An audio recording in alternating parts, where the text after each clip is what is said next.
आज मी बनवणार आहे दही टोस्ट। मी याच्यात मिक्स करून घेतलेला आहे। मी थोडंसं याच्यात बेसन पीठ घातलेलं आहे, लाल तिखट,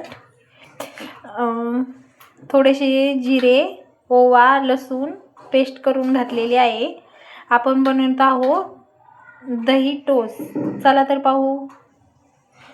आपण टोस्ट घेतलेला आहे, याच्यात असा डब करून घ्यायचा आहे आणि आता असा टाकायचा आहे।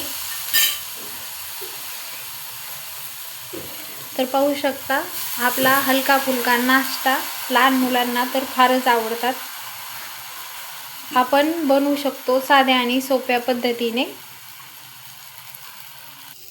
तर पाहू शकता आपले छान असे बनून झालेले आहेत ब्रेड।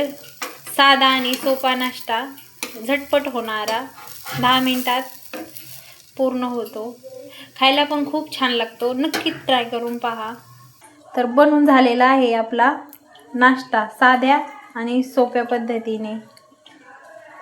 पाहू शकता किती छान बनलेला आहे। व्हिडिओ आवडल्यास लाईक करा, शेअर करा आणि सबस्क्राईब करा। थँक्यू।